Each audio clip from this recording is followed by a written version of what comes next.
Hoy, si Josh ito. Sa loob ng maraming siglo, inakala ng mga tao na alam nila kung paano itinayo ang mga piramide ng Giza. Pero ngayon, may bagong teorya ang mga siyentipiko na maaari muling isulat ang kasaysayan. Alamin ang katotohanan sa episode ng The Infographic Show. Ang piramide ng Giza ang natitirang kababalaghan sa 7 kababalaghan ng sinaunang mundo.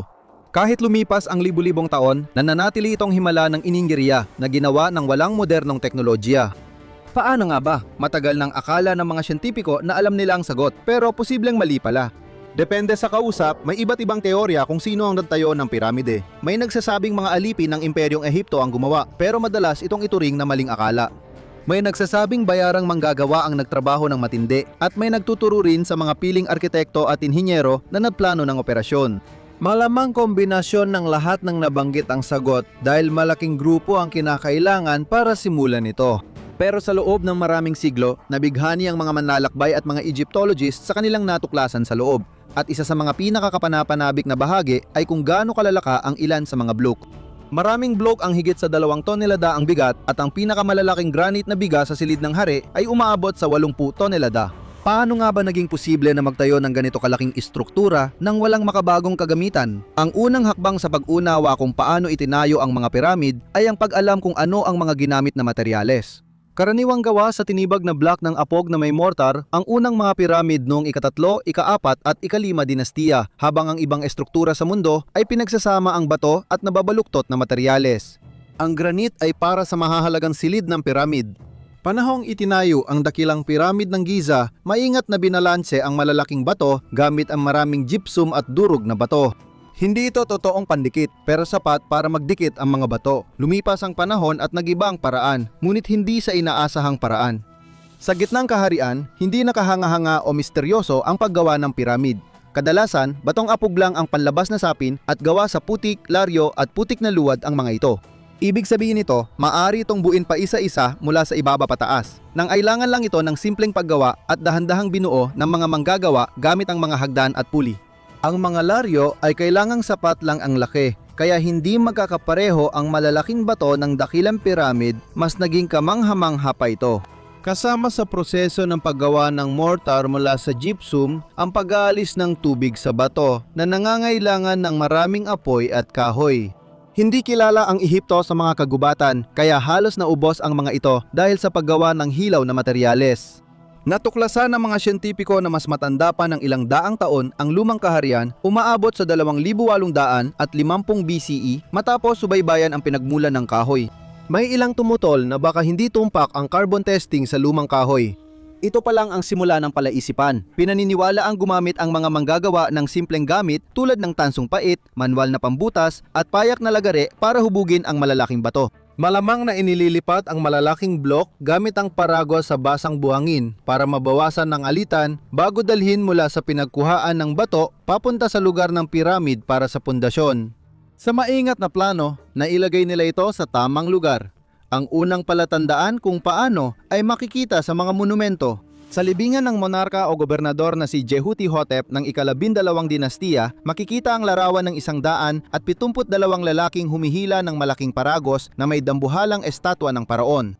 Ayon sa ilang mananaliksik, posibleng gumamit ang mga Ehipsyo ng cradle method batay sa mga modelong templo. Sa pagsasama-sama ng 4 sa mga kagamitang ito upang bumalot sa isang blok, magiging posible ang paggalaw at mababawasan ang kinakailangang paggawa. Ngunit pinaniniwalaan na ito ay posible lamang para sa mga blok na may bigat na hanggang 2.5 tonelada. Mas malalaki pa ang iba. Pwedeng gumana ang pamamaraang ito sa paglipat ng mga blok mula quarry, pero hindi ito magagamit sa pag-angat ng mga blok sa piramid.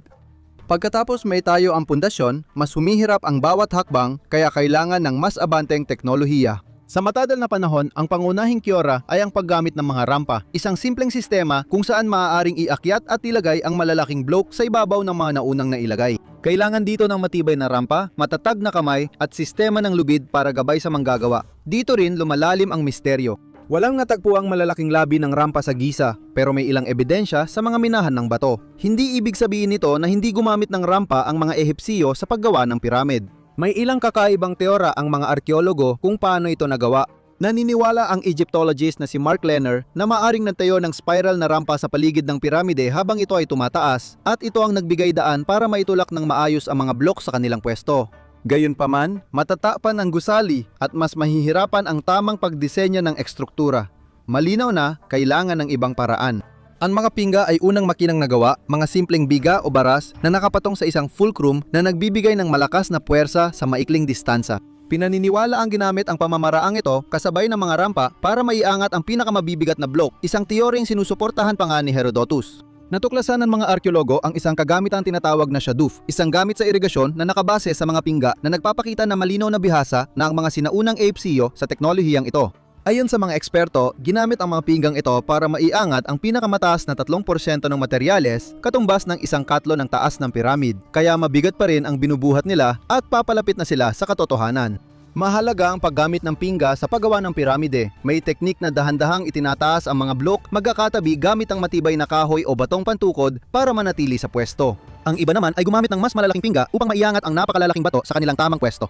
Parehong mabagal at nakakapagod ang dalawang paraan na ito at nagpapaliwanag ng karamihan sa disenyo, pero hindi lahat. Kahit anong pag-aaral ng mga siyentipiko, di pa rin nila may paliwanag lahat ng detalye. Ngunit maaring manggaling sa kalikasan ang mga sagot. Isa sa pinakamakapangyarihang gamit sa sinaunang konstruksyon ay ang tubig. Napakahalaga ng agos ng ilog Nile sa pagdadala ng mga materyales mula sa minahan papunta sa lugar ng piramid. Ayon sa isang pag-aaral noong 2022, mas mataas at mas malawak dati ang ilog kaya naging posible ang pagtatayo ng Giza Pyramid Complex. Noong 2024, nagkaroon ng malaking pagsulong. Kinumpirma ng radar satellite imagery ang pag-iral ng isang natuyong sanga ng Nile na umabot sa kanlurang disyertong Talampas, malapit sa mga piramide. Malamang natuyo ito dahil sa tagtuyot at pagdisyerto ng lupa. Maaring ginamit ito sa pagdadala ng bangka na may manggagawa at gamit sa konstruksyon na nagpapakita ng ekosistema ng Ehipto sa panahon ng lumang kaharian. Bagamat may ilang teorista na nagmungkahing gumamit ng lock para itaas ang mga bangka at padali ng transportasyon, wala pang ebidensya tungkol dito. Maaring nagbukas ito ng pinto para sa bagong teorya. Lumabas sa Nature ang bagong pag-aaral tungkol sa konstruksyon ng mga piramide na isinulat ni Dr. Simon Andreas Kuring ng Weill Cornell Medicine sa New York. Habang masinusuri niya ang ebidensya, lalo itong naging kakaiba. Ang dakilang piramid ng Giza ay itinayo sa 20 taon na kahanga-hanga dahil may mahigit 2.3 milyong blok ng apog ito. Ibig sabihin, may nadadagdag na blok kada ilang minuto, depende sa paggawa at bawat blok ay mahigit 1 tonelada ang bigat. Sa kabila ng lahat ng mga rampa at pinggan na ginamit, ito pa rin ay isang napakahirap na proseso na dapat sana ay nagresulta sa mas mabagal na bilis ng pagtatayo. Hindi talaga nagtutugma ang mga numero. Dahil dito, nagsimula ang grupo ni Dr. Skuring ng bagong teorya.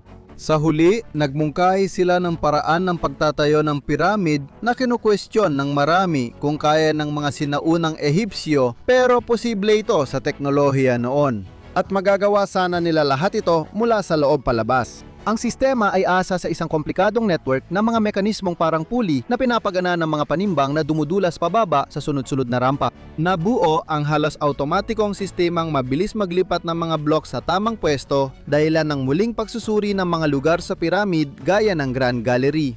Laging may kakaibang katangian ang silid na ito, gaya ng mga gasgas, sirang pader at makintab na ibabaw. Dati, ebidensya lang ito ng madaming dumadaan, pero ngayon ay pinaniniwala ang gamit ng mga dumudulas na paragos at counterweight sa pagdadala ng mga blok.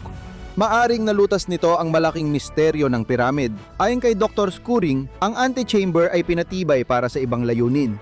Maaring ito ang naging puso ng buong operasyong puli na ito, nagsilbing puntong sandigan na maaring gamitin para buhatin ang pinakamabibigat na blok. Ang pulley system ay nagpapadali sa pag-aayos ng mga lubid mula sa antechamber na nagbibigay ng sapat na lakas sa mga manggagawa para igalaw ang mga batong tumitimbang ng tonelada. Nagkakaroon ng saysay ang mga misteryo kapag binago mo ang pananaw. Hindi pantay ang ayos ng mga piramid, hindi symmetrical ang mga daanan at silid. Karaniwan, ang mga estrukturang itinayo mula ibaba pataas ay mas pantay at parehas ang estilo, pero dito, baka wala talagang pagpipilian ang mga nagdisenyo. Nagdadala ng mechanical na limitasyon ng pulley system, kaya may mga kakaibang bagay tulad ng hindi pantay at bahagyang nakalubog na mukha ng piramid. Ipinapaliwanag din ito kung bakit lumiliit ang mga blok habang papunta sa tuktok dahil sa limitasyon ng sistema. Patuloy ding nabubuo ang teorya. Si Skuring at ang grupo niya ay ilang taon nagtutok sa pag-aaral ng modelong ito. Gumawa sila ng detalyadong diagram ng pulley system sa antechamber at paano ito gagana. Ito ay magiging malaking network ng kahoy na troso na pinagdudugtong ng lubid na lumilikha ng matinding puwersang kumakalat palabas mula sa gitnang silid at bubuo ng piramid sa paligid. Sa bawat dagdag na antas, mas kailangang magtrabaho ng mas mabigat ang sistema. Para makahanap ng ebidensya para dito, sinuri nila ang pinakamaliit na marka na naiwan sa piramid na pinaniniwalaan nilang mga munting hukay na ginamit para suportahan ang mga troso o mga uka kung saan nakalagay ang mga lubid. Ngayon, kailangang subukan ito. Ang napakalaking estrukturang gawa sa sistemang ito ay kakaiba at walang katulad sa kasaysayan. Hindi madaling kopyahin ang makinang ginamit dito. Maraming bahagi ng piramid ang di pa'y pinaliwanag at nagkakaroon lang ng saysay sa teoryang ito. Matagal ng misteryo ang mga gilid ng piramid na palubob, paloob at maaring dahil ito sa dumudulas na puli, ngunit hindi pa natutukoy ang eksaktong lokasyon ng mga ito. Dahil tanging paakyat na lagusan at Grand Gallery lang ang natukoy bilang mga pwesto ng mga rampa, naniniwala ang mga eksperto na may isa pang dumudulas na rampa sa mataas na bahagi ng gitna ng piramid, ngunit hindi pa ito natutuklasan. Unti-unti, dahan-dahang nabuo ang piramide. Bagamat mabagal at matrabaho ang pagtatayo ng piramid gamit ang panloob na mekanismo, mapapalitan nito ang lakas tao ng lakas makina. Kung ulitin ngayon, pwedeng gumamit ng high tension na materyales gaya ng mga kable na yari sa titanium imbes na tinirintas na lubid. Gayunpaman, pareho pa rin ang proseso at umaasa sa mga sinaunang puwersa at materyales. May mga bagay talagang di nagbabago at alam na ito ng mga sinaunang Ehipsyo. Panuuri ng 50 insane facts about ancient Egypt o i-click ang video na ito.